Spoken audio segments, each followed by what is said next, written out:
ভারতের বিরুদ্ধে শনিবার ভোর থেকে নতুন মাত্রায় সামরিক অভিযান শুরু করার কথা জানিয়েছে পাকিস্তান। এর নাম দেওয়া হয়েছে অপারেশন বুনিয়ান-উন মারসুস।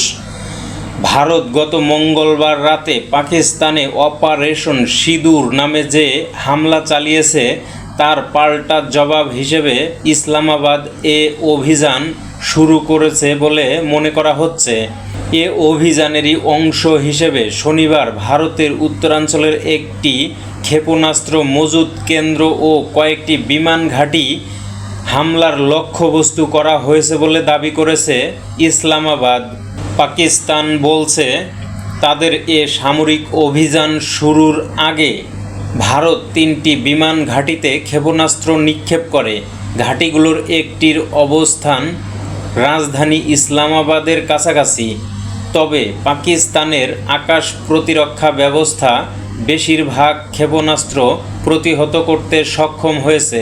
সাংবাদিকদের কাছে পাঠানো এক বার্তায় পাকিস্তানের সামরিক বাহিনী বলেছে, ভারতের অমৃতসরের বিয়াস এলাকায় ব্রহ্মস ক্ষেপণাস্ত্রের একটি মজুত কেন্দ্রকে হামলার লক্ষ্যবস্তু করা হয়েছে।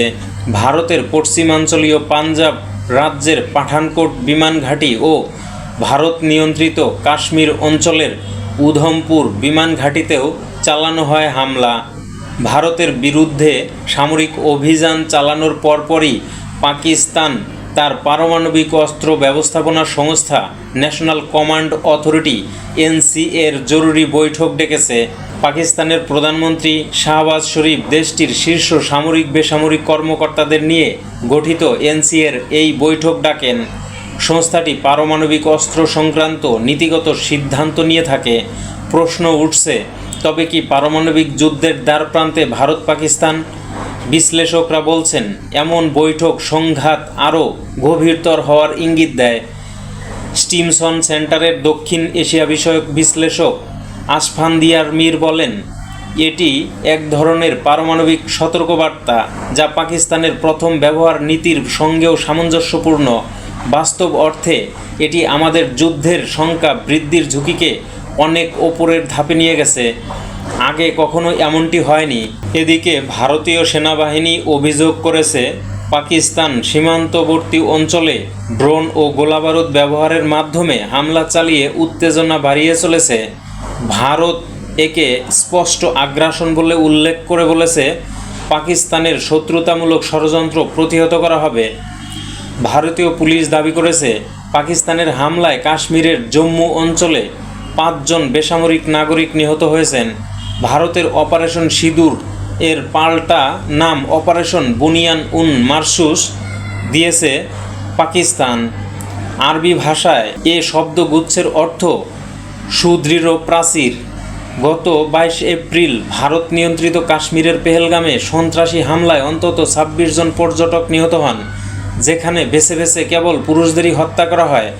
এই ঘটনার জন্য পাকিস্তানকে দায়ী করে অভিযান চালায় ভারত, যার নাম দেওয়া হয় অপারেশন সিঁদুর।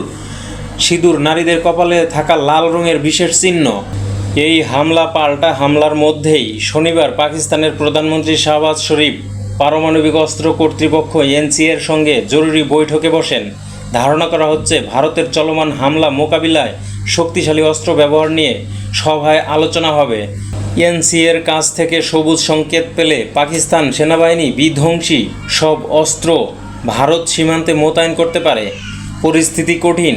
ভারতের সাবেক কূটনীতিক ও কলামিস্ট বিবেক কাটজু আল জাজিরাকে বলেছেন, অনেক দিন ধরে ভারত ধৈর্য দেখিয়ে এসেছে। এখন অগ্রহণযোগ্য সন্ত্রাসী হামলার মুখে তারা ব্যবস্থা নেওয়ার সিদ্ধান্ত নিয়েছে। তিনি বলেন, ভারত নিয়ন্ত্রিত কাশ্মীরের পেহেলগামে গত 22 এপ্রিলের মারাত্মক হামলা ছিল তেমনই একটি আক্রমণ।